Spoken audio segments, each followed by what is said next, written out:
warahmatullahi wabarakatuh. Selamat datang di video kami dengan saya Alin Anjani dengan NIM A1J1230028. Saya Anissa Febrianti dengan NIM A1J123020.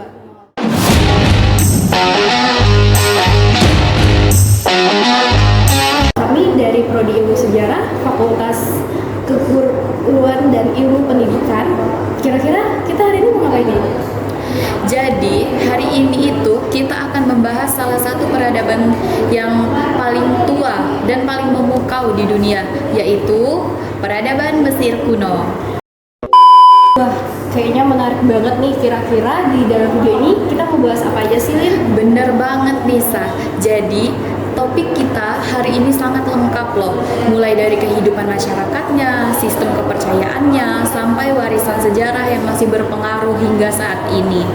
Wah, kayaknya cukup menarik ya. Jadi daripada lama-lama, langsung aja kita ke pembahasannya. Pembahasannya itu yang pertama kita akan membahas tentang kehidupan masyarakat Mesir kuno. Kalau kita ngomongin tentang Mesir kuno, yang paling kita kenal itu yaitu Sungai Nil ya, yang jelasnya. Sungai ini jadi sumber kehidupan masyarakat Mesir, bahkan Herodotus bilang Mesir adalah hadiah dari Sungai Nil.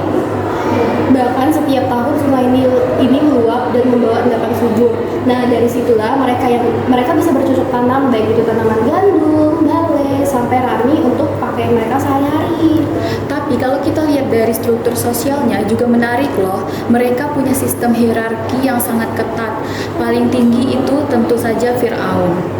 Betul, Fir'aun tuh dianggap sebagai manusia setengah dewa yang mempunyai kekuasaan absolut.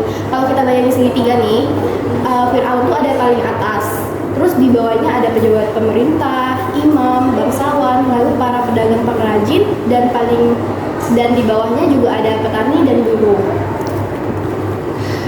Dan juga jangan lupa di paling bawah itu masih ada budak yang biasanya itu berasal dari tawanan perang. Itu yang paling bawah. Nah, di dalam kehidupan sehari-hari pun orang Mesir kuno itu kreatif banget. Mereka ahli dalam teknik konstruksi, seni lukis, dan juga teknologi sederhana seperti pembuatan kapal. Mereka juga sudah punya aksara bernama hieroglif. Menulisnya itu menggunakan kuas dan tinta di atas papirus. Bahkan sistem kalender mereka juga sudah cukup maju karena berdasarkan siklus Nil dan pengamatan astronominya. Luar biasa banget ya peradaban ini, padahal itu ribuan tahun yang lalu loh. Iya benar. Dan selanjutnya ini pembahasannya tentang sistem kepercayaan dan kehidupan spiritualnya. Nah, kita masuk ke bagian yang paling seru, yaitu kepercayaan Mesir kuno. Mereka tuh menganut politeisme yang menyembah banyak dewa. Jadi kayak di Mesir tuh banyak banget patung-patung untuk mereka sembah. Ya, setiap dewa itu punya peran masing-masing. Misalnya Ra atau Ra itu dewa matahari, pusat alam semesta. Osiris yaitu dewa kematian dan kehidupan setelah mati. Lalu ada Isis yaitu adalah dewi kesuburan. Ada juga Anubis yaitu dewa yang membimbing arwah. Lalu ada Horus yaitu dewa pelindung kerajaan.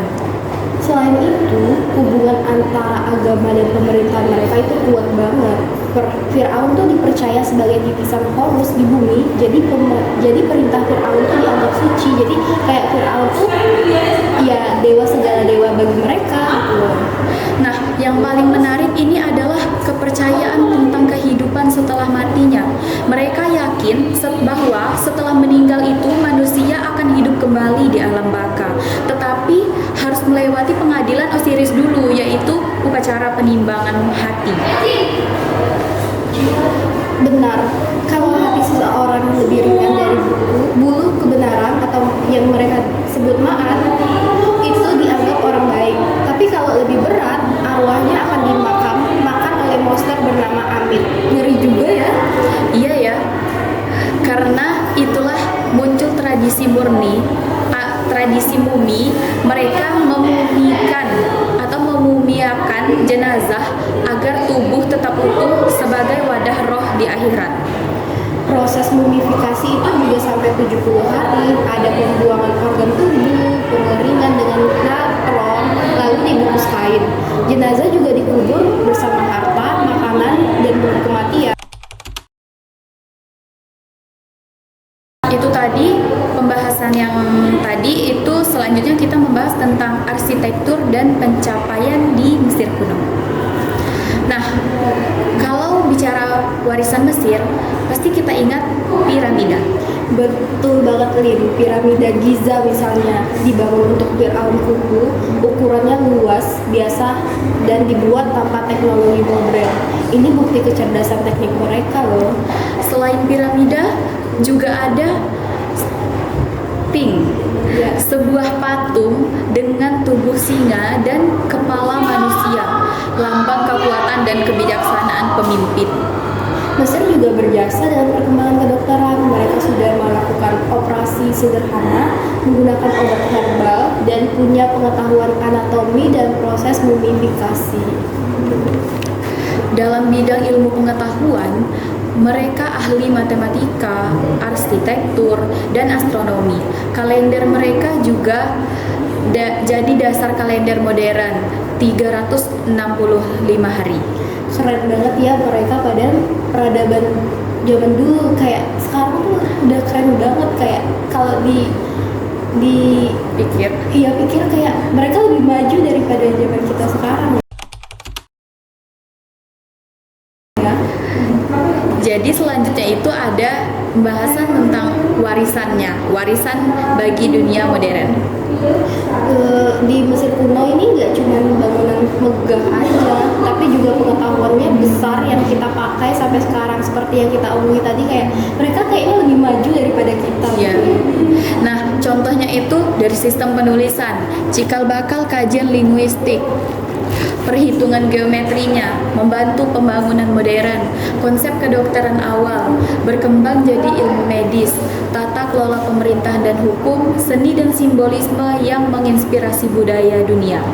Belum lagi warisan wisata dan ekonominya loh. Piramida dan museum Mesir jadi tujuan wisata internasional yang sangat penting. Dan tentu saja warisan pengetahuan ini terjaga berkat penemuan batu Rosetta pada tahun 1799 yang membantu para ilmuwan menerjemahkan hieroglif tadi. Semenjak itu, makin banyak rahasia Mesir kuno yang bisa kita ungkap loh. Nah, terus dari pembahasan tadi, ini ada pelajaran dari Mesir kuno. Membahas Mesir kuno membuat kita menjadi sadar bahwa peradaban besar terbentuk lewat kreativitas, ilmu pengetahuan, dan kepercayaan yang kuat. Mesir kuno mengajarkan kita bahwa manusia didorong oleh rasa ingin tahu dan upaya meninggalkan warisan untuk generasi berikutnya. Dan sampai hari ini, sampai saat ini, Mesir masih menyimpan banyak misteri yang belum terpecahkan. Mungkin suatu hari nanti kita bisa bahas rahasia makam tersembunyi Firaun atau teori tentang pembangunan piramida kali ya. Benar banget. Tapi untuk video kali ini mungkin kita cukupkan pembahasannya sampai di sini dulu ya. Terima kasih buat kalian semua yang sudah mendengarkan video kami tentang peradaban Mesir kuno, dari kehidupan, kepercayaan, sampai warisannya.